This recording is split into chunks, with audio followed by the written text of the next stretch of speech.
નમસ્કાર, ન્યૂઝ 18 ગુજરાતીમાં આપનું સ્વાગત છે। હું છું આપની સાથે સંધ્યા। જોઈએ સમાચાર વિસ્તારથી।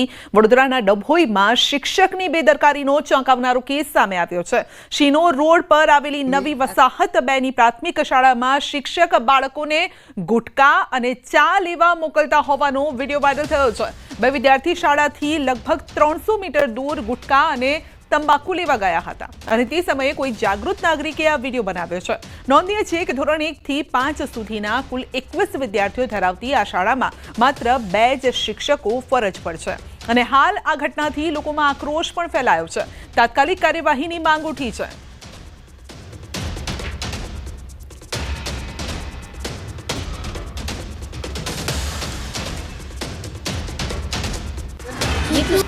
अच्छा ने मीराज को लेवा मोकला था जीतू साहेबे कया साहेबे जीतू साहेबे कोण लेवा मोकला તમને मीराज અને ચા અને મીરાજ બે કઈ સ્કૂલમાંથી આવો તમે?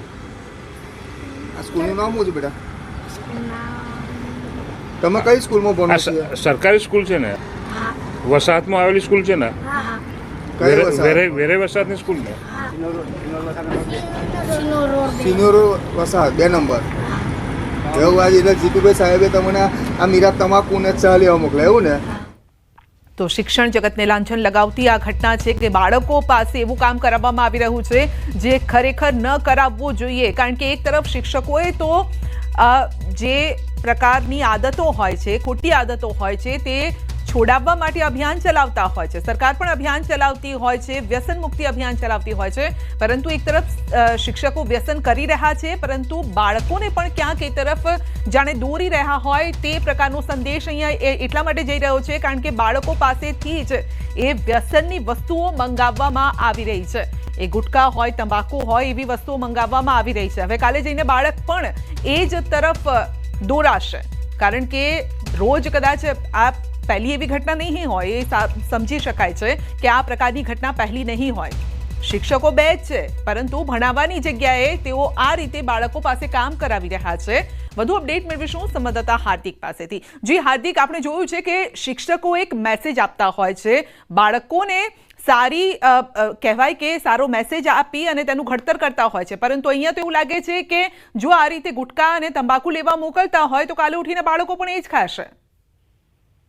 બિલકુલ દીજો, શિક્ષકનું કામ છે સમાજને સુધારવાનું અને આપણે ઘણા શૈક્ષણિક કાર્યક્રમમાં સાંભળ્યું છે કે એક શિક્ષક કભી સાધારણ નહીં હોતા, પરંતુ જો આવા પ્રકારના શિક્ષકો આપણા સમાજમાં હોય તો પછી આવું શિક્ષણ અને આવા શિક્ષકો શું કામના, તે સૌથી મોટો સવાલ જે છે તે અહીંયા ઉભો થાય છે।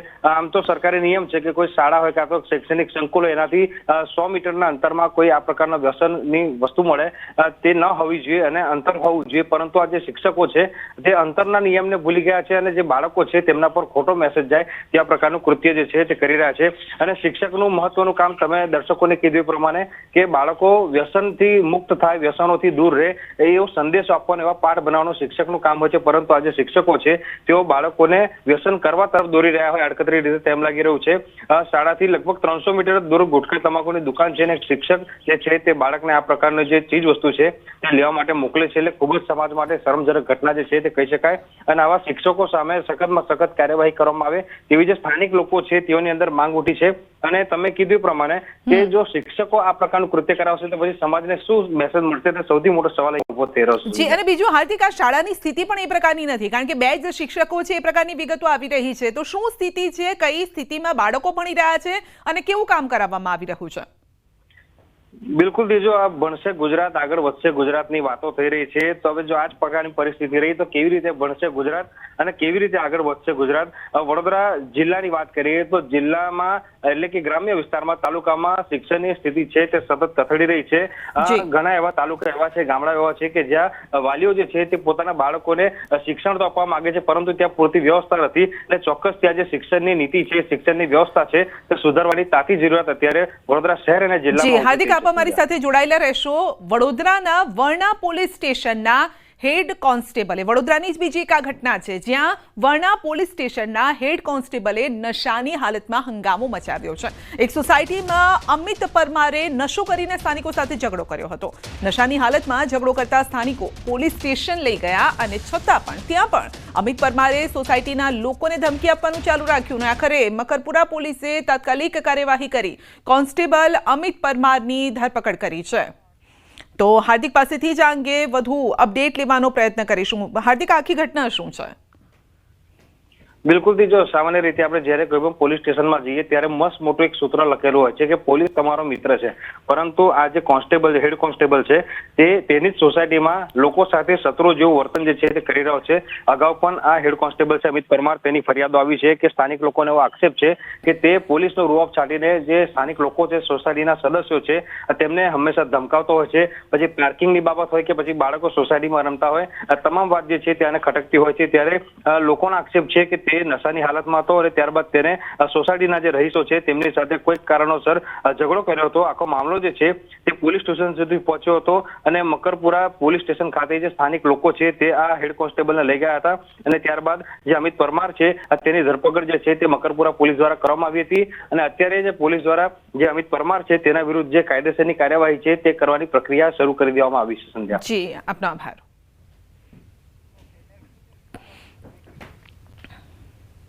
સુરતના મૈધરપુરા વિસ્તારમાં ગણેશ પંડાલમાં ચોરી થઈ છે. એક સાથે રાત્રિ દરમિયાન તસ્કરોએ 4 જેટલા પંડાલોને નિશાન બનાવ્યા.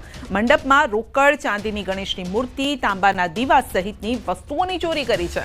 મંડપમાં નાની ગણેશ મૂર્તિ ખંડિત કરવામાં આવીને આ મામલે ક્રાઇમ બ્રાન્ચે 2 આરોપીની ધરપકડ કરી છે. બંને આરોપી ચોરી કરવાના ઈરાદે ગણપતિ પંડાલમાં પ્રવેશ્યા હતા. ચોરી કરવા જતા ભૂલથી મૂર્તિ ખંડિત પણ થઈ ગઈ અને તેની કબૂલાત પણ તેઓએ કરી છે કે હા, ખંડિત થઈ છે મૂર્તિ, પણ એ ભૂલથી થયું છે. મૈધરપુરા વિસ્તારમાં ગણેશ પંડાલમાં થયેલ ચોરીના બનાવના બંને આરોપી આકાશ તાંબો, ગોવિંદ દંતાણી અને સોહિલ સાંઈ દંતાણીને ચોરી કરેલ મુદ્દામાલ સાથે ઝડપી લેવાયા છે.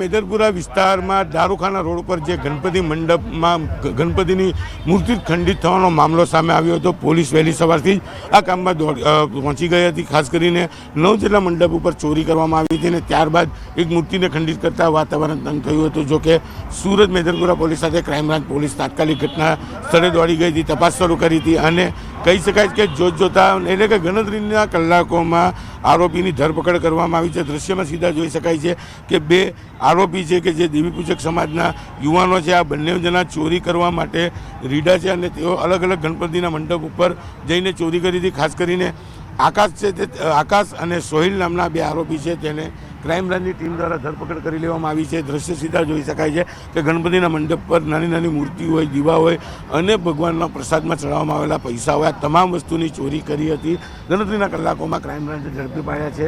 ત્યારે કહી શકાય અધિકારી બી અહીંયા જ આપણે સીધા એમની સાથે પણ વાત કરીશું. સાહેબ, કયા પ્રકારની ઘટના હતી અને આરોપીને શોધી કાઢ્યા છે? હા, તે મંદિરમાં પંડાલમાં ગણેશ મંદિરમાંથી પંડાલમાં ચોરી કરેલી હતી અને તમામ વિગત છે ડીસીપી સાહેબ આપના મીડિયા બ્રાઇટ આપશે. 2 આરોપી પકડાયા છે, એમના નામ? હા, એકનું નામ છે આકાશ અને બીજાનું નામ છે સોહિલ. બિલકુલ, અધિકારીએ કીધું એમ દેવી પૂજક સમાજના આ બંને લોકો સુરતના સિંગણપુર વિસ્તારમાં ફૂટપાથ પર રહે છે અને ગઈકાલે એક સાથે 9 ગણપતિ મંડપમાં ચોરી કરી હતી અને ચોરી કર્યા બાદ એક મૂર્તિ ખંડિત કરી હતી. જોકે ગયા વર્ષે ગણપતિ મંડપને જે રીતે પથ્થરમારો થયેલો તેને લઈને વાતાવરણ તંગ બન્યું હતું, પણ આ વર્ષે આવી ઘટના ન બને તેને લઈને પોલીસ એલર્ટ હતી અને તે દરમિયાન જ આ બંને વિસ્તારોમાં ચોરી કરવા સાથે મૂર્તિ ખંડિત કરી હતી. જોકે ઘટનાની જાણ થતાં જ ગણતરીના કલાકોમાં ક્રાઇમ બ્રાન્ચે આરોપીઓને ઝડપી લીધા છે. કેમેરામેન જીગર ગુગલ સાથે કીર્તેશ પટેલ, ન્યૂઝ 18 ગુજરાતી, સુરત. અને વાત કરીશું કે વરસાદ ભૂક્કા બોલાવવા માટે તૈયાર છે.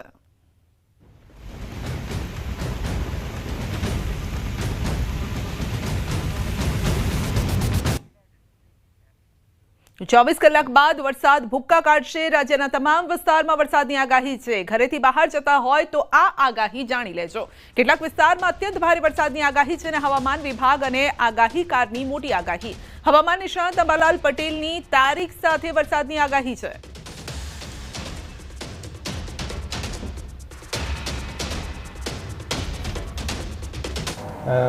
डे 4 सितंबर को रेड वार्निंग के साथ दिया गया है और 5-6 को ऑरेंज वार्निंग के साथ दिया गया है।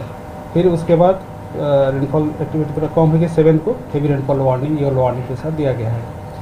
सौराष्ट्र गर्ल्स में हेवी रेनफॉल वार्निंग दिया गया है डे 3 में, मतलब 4 सितंबर को, और वेरी हेवी 5 सितंबर और 6 एंड 7 सितंबर को heavy to very heavy extremely heavy rainfall का वार्निंग दिया गया है ऑरेंज कलर के साथ, और डे 7 और 8 सितंबर को हेवी रेनफॉल वार्निंग दिया गया है। વરસાદની સ્થિતિ અંગે જોઈએ તો હજુ સપ્ટેમ્બર 2 તારીખ સુધી વરસાદ રહેવાની શક્યતા રહેશે। સમુદ્રમાં ઊંચા મોજા ઉછળશે અને વધુમાં જોઈએ તો 4 સપ્ટેમ્બરથી 9 સપ્ટેમ્બર વચ્ચે ગુજરાતમાં ભીષણ વરસાદ થવાની શક્યતા રહેશે, જેમાં સૌરાષ્ટ્રના ભાગો, ગુજરાતના ભાગો, દક્ષિણ ગુજરાતના ભાગોમાં ભીષણ વરસાદ થવાની શક્યતા રહેશે। 5મી સપ્ટેમ્બર આસપાસ દક્ષિણ ગુજરાતના કેટલાક ભાગમાં ભારેથી અતિ ભારે વરસાદ થવાની શક્યતા રહેશે। અને જોવા જઈએ તો આ સિસ્ટમની અસર લગભગ 8-9 સપ્ટેમ્બર સુધી જતાં મધ્ય ગુજરાતના ભાગો, અમદાવાદ, ગાંધીનગરના ભાગોમાં પણ વરસાદ થવાની શક્યતા રહેશે। અને હવે વાત કરીશું કે બધું જ ધોઈ નાખ્યું।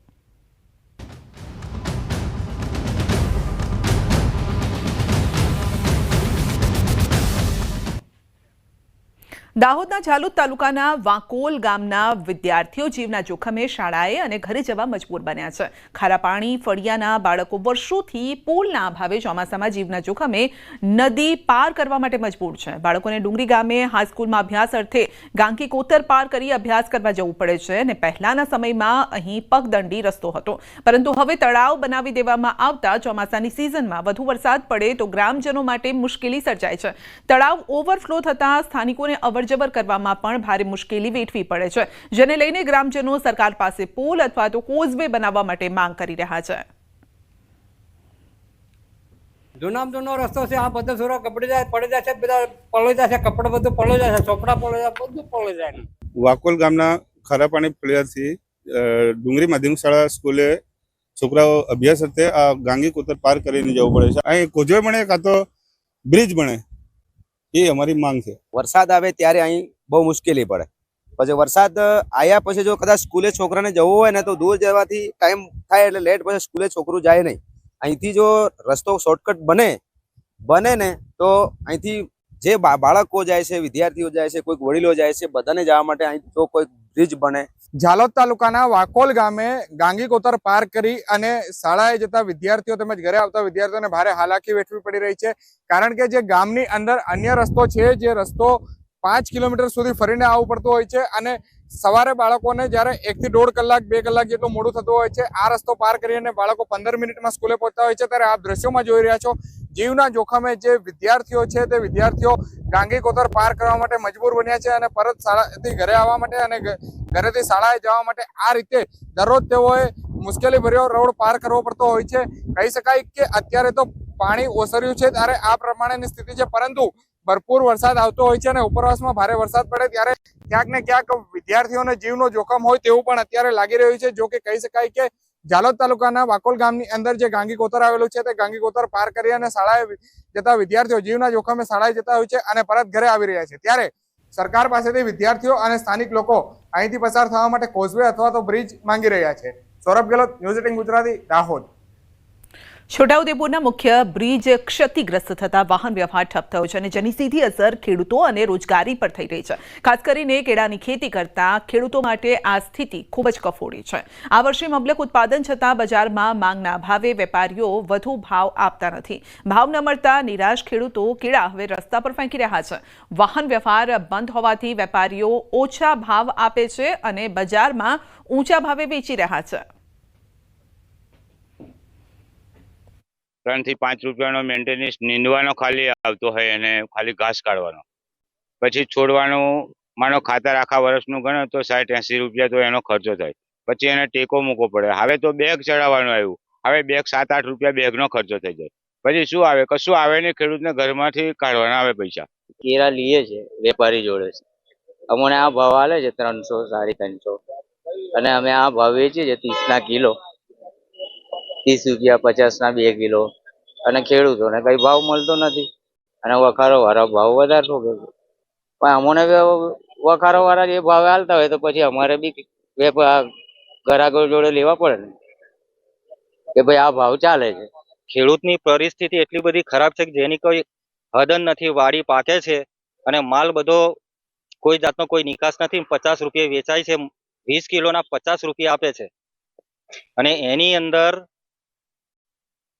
જે મજૂરી ખર્ચ 10 રૂપિયા તો મજૂરી ખર્ચ જ આવે છે. એમાં ખેડૂતને શું મળે? વેપારીને કોઈ ફાયદો નથી. વેપારીને ઓછા ભાવમાં આપવું પડે છે, ખેડૂતોને સંભાળવું પડે છે. બસ એવું છે. હમણાં આગળ ગાડીઓ બંધ છે એટલા માટે ભાવ નીચે પડી ગયા છે.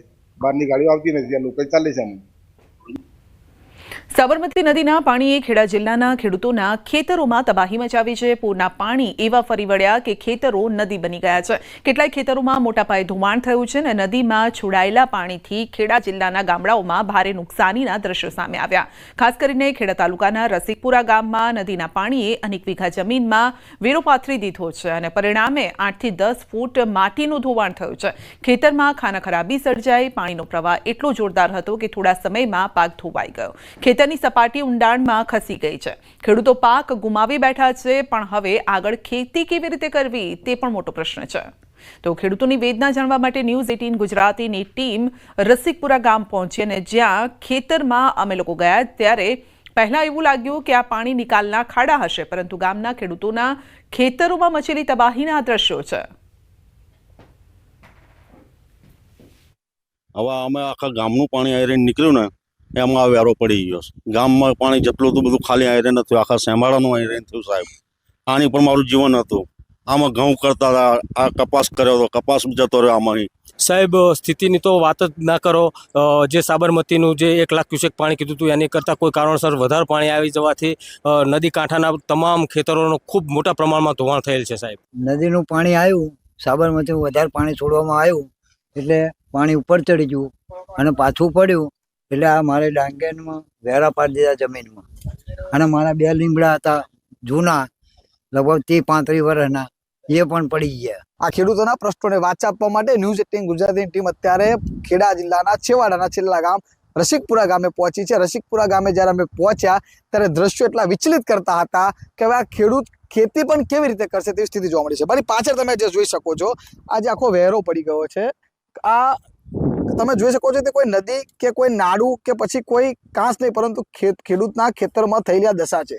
જે પ્રકારે સાબરમતીમાં જે પાણી છોડવામાં આવ્યું હતું, પાણી એટલું બધું વધુ છોડવામાં આવ્યું કે જેના કારણે આ પરિસ્થિતિ સર્જાઈ.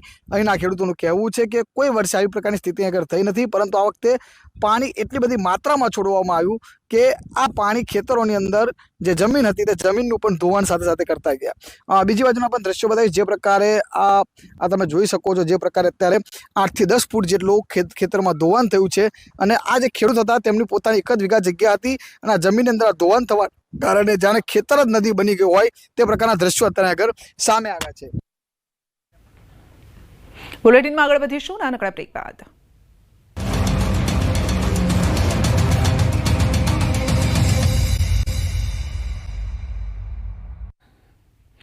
10 ગ્રામ 24 કેરેટ સોનાના ભાવ સર્વોચ્ચ સપાટીએ પહોંચ્યા છે. 1,09,000 રૂપિયા આજે ભાવ પહોંચ્યો છે અને આજે 1,500 રૂપિયાનો ભાવમાં ઉછાળો પણ આવ્યો છે. છેલ્લા 1 સપ્તાહમાં આશરે 5,000 રૂપિયા જેટલો ઉછાળો આવ્યો છે. ટેરિફના કારણે ભાવ વધતા હોવાનું સોની વેપારીઓનું કહેવું છે અને જેમના ઘરે લગ્ન પ્રસંગ આવી રહ્યા છે તે લોકો અત્યારે જ ઓર્ડર આપવા માટે પહોંચ્યા છે. વધુ ભાવ વધે તે પહેલા જ અત્યારથી સોનાની ખરીદી માટેના ઓર્ડર તે લોકો બુક કરાવી રહ્યા છે.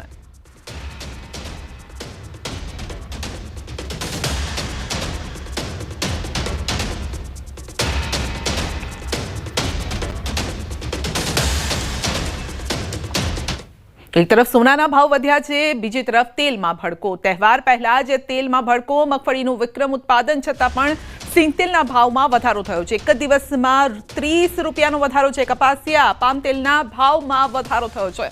સિંગ તેલમાં ડબ્બે 30 રૂપિયા વધ્યા છે. 2,340 થી 2,390 વચ્ચે ટ્રેડ કરી રહ્યો છે આ ભાવ અને કપાસિયા તેલમાં પણ ડબ્બે 15 વધ્યા છે.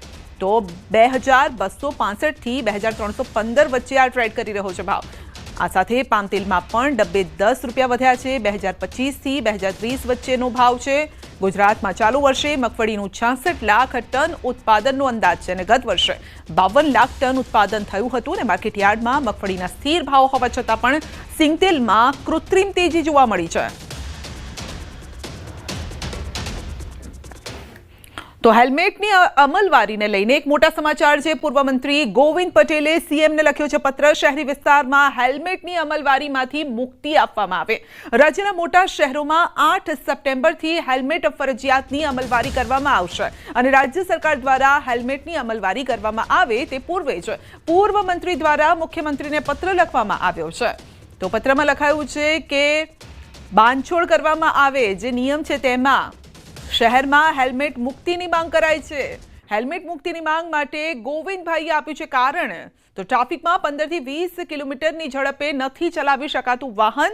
ધીમી ગતિના કારણે માનવ જિંદગી જોખમમાં નથી આવતી, એટલે કે એની સંભાવના ઓછી હોય છે. પરિવાર સાથે બજારમાં ખરીદી કરવા જાય તો સમસ્યા વધી જાય. ખરીદી કરતી વખતે હેલ્મેટ સાચવવું, બાળકો સાચવવા, શું સાચવવું?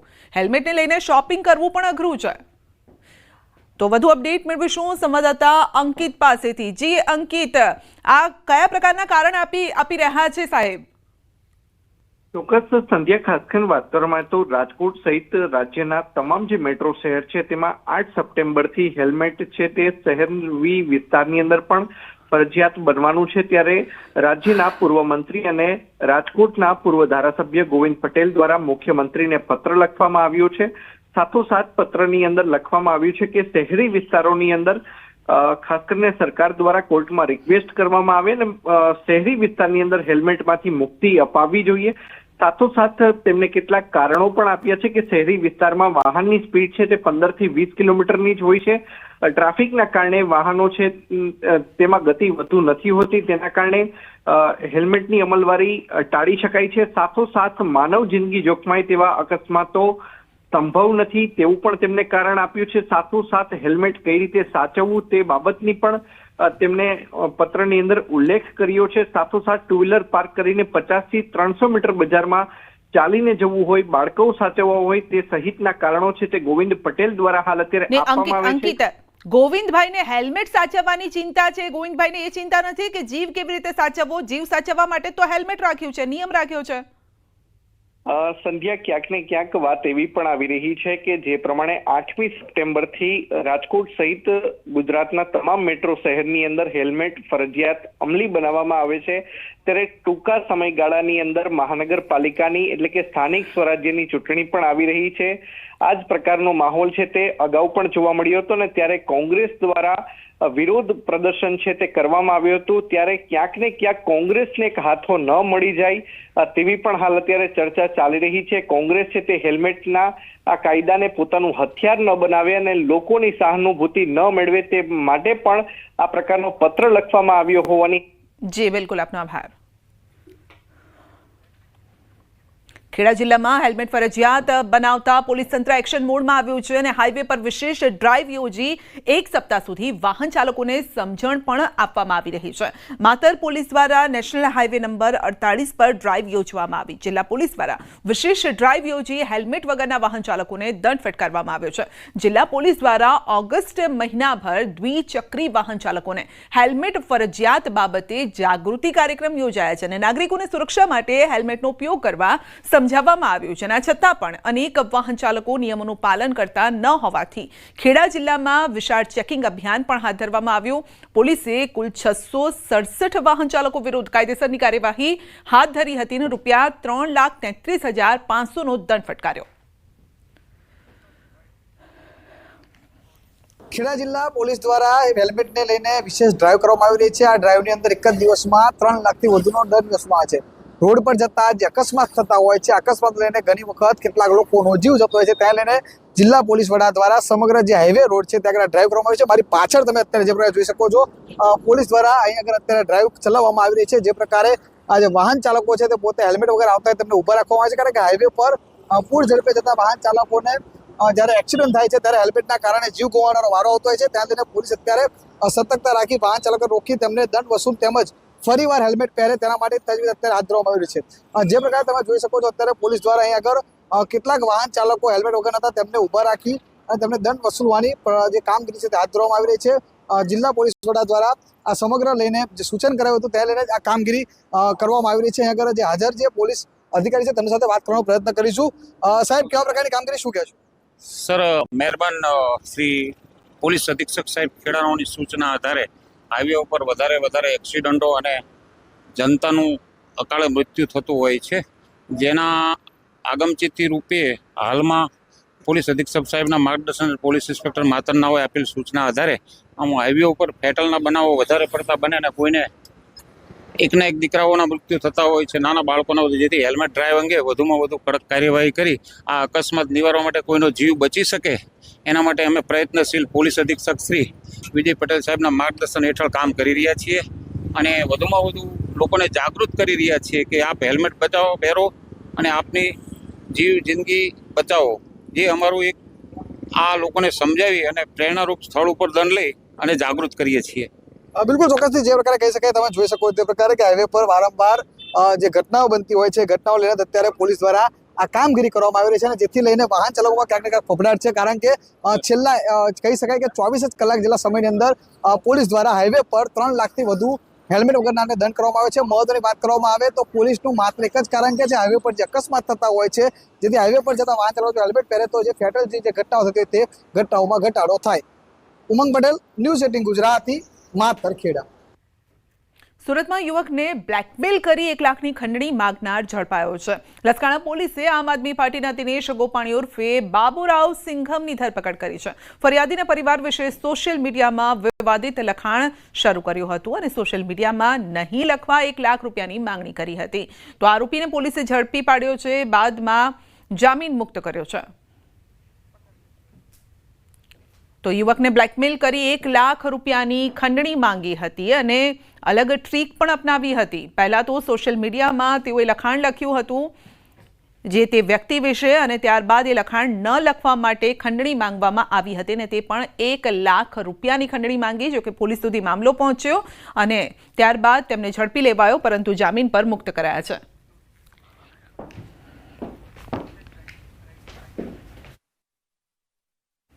બુલેટિનમાં અત્યારે બસ આટલું જ. રજા આપશો. નમસ્કાર.